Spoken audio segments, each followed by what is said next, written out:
बहनों भाइयों, पहचाना मुझे? जी हाँ, मैं हूँ आपका दोस्त और एक बार फिर ले आया हूँ अपना जाना पहचाना प्रोग्राम जिंदगी ना मिलेगी दोबारा आपके अपने यस टीवी पर।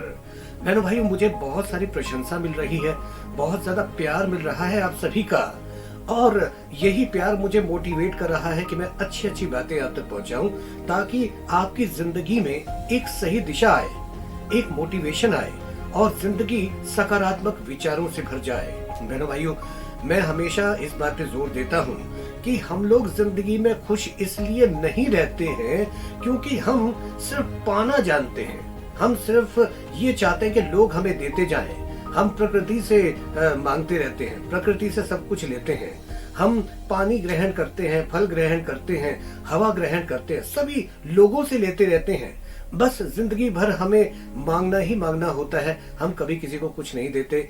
इसीलिए शायद खुशी हमसे कोसों दूर चली जाती है। कई बार ऐसा होता है, सब कुछ होते हुए भी कुछ नहीं होता। लेकिन बहनों भाई, एक बात बताऊं, किसी की मदद करने के लिए अमीर होने की कोई जरूरत नहीं है। किसी की मदद करने के लिए अमीर होने की जरूरत नहीं है। अगर आप किसी की वैसे भी मदद कर देते हैं तो अच्छाई आपको ढूंढने लगती है, आपको उससे कई ज्यादा लौटाने के लिए। बहनों भाइयों, एक छोटी सी घटना मैं आपको बताता हूँ कि एक व्यापारी जो कि साउथ में बिजनेस करने के लिए गए, वैसे तो जाते रहते थे, फ्रीक्वेंट ट्रेवलर थे, तो वो गए और पैसे लेकर गए, कुछ सामान लेना था और वापस फ्लाइट पकड़ के वापस आना था। तो जब वो साउथ में एक शहर में गए और वहां से दूसरे शहर में जा रहे थे तो बीच में जंगल पड़ता है। तो उन्होंने सोचा कि एक टैक्सी हायर कर लेते हैं। तो टैक्सी में वो बैठे, उसमें एक टैक्सी ड्राइवर था। अब वो शेयरिंग टैक्सी थी, उसमें ये था कि भाई एक जगह से दूसरे शहर में जाने के लिए जरूरी नहीं थी कि फ्लाइट पकड़ने की जरूरत पड़ती, पास पास में ही शहर थे, लेकिन जंगल बीच में पड़ता था और जिसको जंगल का सही रास्ता पता ना हो वो भटक सकता था। खैर कोई बात नहीं, उन्हें इस बात से क्या मतलब। वो व्यापारी साहब जो थे वो टैक्सी में बैठे, टैक्सी ड्राइवर ने कहा एक दो सवारी और ले लेता हूँ। तो उनको एक सवारी और मिली। एक्चुअली ये जो आदमी था ये नौकरी की तलाश में यहाँ वहाँ भटक रहा था, कपड़े भी उसके बस ऐसे ही थे, बड़ा परेशान सा लग रहा था और भूखा भी था। क्या है कि टैक्सी में ये दोनों बैठे, इसके अलावा कोई सवारी उनको मिली नहीं, तो टैक्सी ड्राइवर जो था वो चल दिया। और चलते चलते क्या हुआ, रास्ते में ये जो व्यापारी था इसके पास में खाना था, इसको भूख लगी तो इसने खाना खा लिया।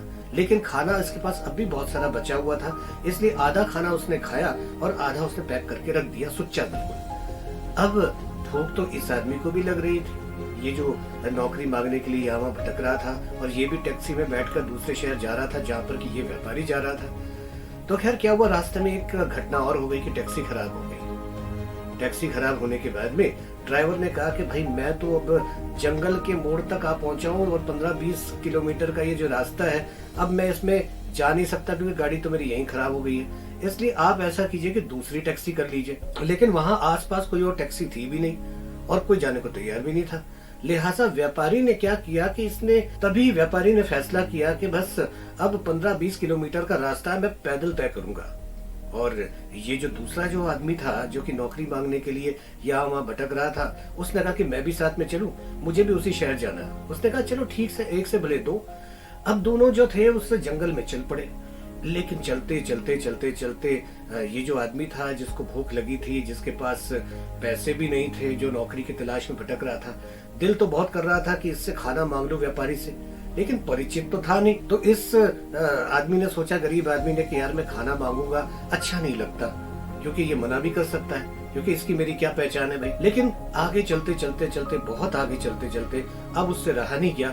उसने उस व्यापारी से कहा कि क्या मुझे थोड़ा सा खाना मिल सकता है? तो व्यापारी ने कहा हाँ क्यों नहीं मिल सकता, मैं तुम्हें देता हूँ। उसने कहा कि पहले ही कह देते तुम। खैर कोई बात नहीं, उसने अपना जो था बैग जो था उसको खोला तो खाना तो उसने निकाला, लेकिन उस गरीब आदमी ने देखा कि उसमें ढेर सारे रुपए पड़े हुए हैं उसके बैग में, शायद हजारों की संख्या में, शायद लाख रुपए की संख्या में होगी। तो उस व्यापारी ने खाना उस आदमी को दिया और कहा कि लो खा लो। तो उस आदमी ने कहा कि देखो, अगर मैं एक बात बोलूं तो बुरा मत मानना, क्या तुम मुझे थोड़े से पैसे दे सकते हो? क्योंकि मैं बहुत गरीब हूँ, मैं नौकरी की तलाश में भटक रहा हूँ, तो अगर मुझे पैसे दे सकते हो तो मुझे दे दो, खाने को रहने दो। अब खाने की क्षुधा जो थी उसकी वो खत्म हो गई, उसकी नजर पैसों पे पड़ गई। व्यापारी ने कहा कि कितने दूं? तो उस आदमी ने कहा मैं तो चाहता हूँ कि सारे के सारे ही दे दो। फिर व्यापारी ने कहा हाँ लो। उसने झट से हाथ डाला और सारे पैसे निकाल के उस आदमी के हवाले कर दिए, शायद लाख रुपए होंगे। और उसने कहा कि भाई थोड़े से पैसे मैं वापस जाने के लिए रखना चाहता हूँ, टिकट विकेट मेरी हो गई है, बस मुझे अपना काम करना और निकलना। तो उस आदमी ने कहा कि फिर आप कैसे जाओगे? उसने कहा कि देखो ऐसा है कि मेरे पास तो क्रेडिट कार्ड है, मैं कुछ भी कर सकता हूँ, तुम ये पैसे ले जाओ, तुम्हें ज्यादा जरूरत है, लेकिन खाना तो खा लो। तो वो जो आदमी था पैसे लेके एकदम पागल हो गया, उसको तो बस मजा आ गया। उसने कहा नहीं नहीं खाना नहीं, खाना नहीं मैं जा रहा हूँ, मैं पैसे लेके जा रहा हूँ। और वो उस व्यापारी को छोड़कर बड़ी तेजी से भाग खड़ा हुआ, ये सोचकर कि कहीं वो उस व्यापारी का वो इरादा ना बदल जाए और वो पैसे वापस ना मांग ले। पैसे इसने देने नहीं थे वापस, इसलिए वो वहां से भाग खड़ा हुआ। अरे व्यापारी चिल्लाता रहा कि अरे भाई खाना तो खाते जाओ, पैसा तो तुमने ले लिया है, ले जाओ इसको, मुझे पता है तुम वापस नहीं दोगे, मगर खाना तो खा लो, खाना तो खा लो। मगर वो आदमी जो था पैसे की चकाचौंध में भागता चला गया, भागता चला गया, भागता चला गया। मगर थोड़ी देर के बाद में वही आदमी उसी तेजी से भागता हुआ वापस आया और उसको आके कहा ये लो अपने 1000 रुपए जो तुमने मुझे दिए थे, बस मुझे एक चीज चाहिए, ये जो तुम्हारा देने का जो भाव है ना, बस वो भाव मुझे दे दो, मुझे कुछ नहीं चाहिए, बस तुम्हारी जो बड़ा दिल है, ये जो देने की भावना है, ये भाव मुझे दे दो। खैर बहनों भाइयों, इसके बाद जो हुआ सो हुआ, लेकिन इससे शिक्षा ये मिलती है कि जो इंसान देने की भावना रखता है ना, उसके पास 10 गुना चीजें लौट कर आती हैं, ये हमेशा कहता हूँ। लेकिन हम ही लोग इस बात को नहीं समझते। अब आए दिन पेपरों में पढ़ते हैं, हमारे आसपास के लोग हैं, हम ही लोगों में से एक है जो दुकान का ताला तोड़कर कैश ले गए, जेवर ले गए, सामान ले गए। और जाते हुए इंसान जो कि पैसे भरने जा रहा था या बैंक से पैसा निकाल के ले जा रहा था, उसको चाकू मार के उसके सारे पैसे ले लिए। ये कौन लोग हैं? ये हम ही लोगों में से तो हैं जो ये काम कर रहे हैं। मगर ये मूर्ख लोग ये नहीं जानते कि इसका अंजाम क्या होगा। पैसे जो उन्होंने लूटे वो तो कुछ ही दिन चलेंगे, मगर पुलिस पीछे पड़ गई, सारी दुनिया जो है उसकी नजरों में हम खत्म हो गए, तो ये जिंदगी कोई जिंदगी है? अगर ऐसे लोग भी सुन रहे हैं तो जरा सोच समझ के वो हर काम को करें। और बहनों भाइयों, हमेशा बड़ा दिल रखें, कभी भी किसी की मदद करने का मौका मिले तो उस मदद को आप जाने न दें, जरूर मदद करें। वो बात अलग है कि कुछ लोग पीने के लिए या दारू के लिए पैसे मांगते हैं, वो बात अलग चीज है, उनकी तो बिल्कुल नहीं। लेकिन जिन लोगों को वाकई में जरूरत है उनकी मदद जरूर करें, बिना इस अपेक्षा के कि उनके पास क्या आपको देने के लिए। खैर कहने को बहुत कुछ है, मगर आज के लिए फिलहाल इतना ही।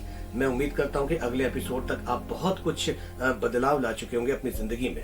मिलते हैं अगले एपिसोड में जिंदगी ना मिलेगी दोबारा के यस टीवी पर। अभी के लिए नमस्ते।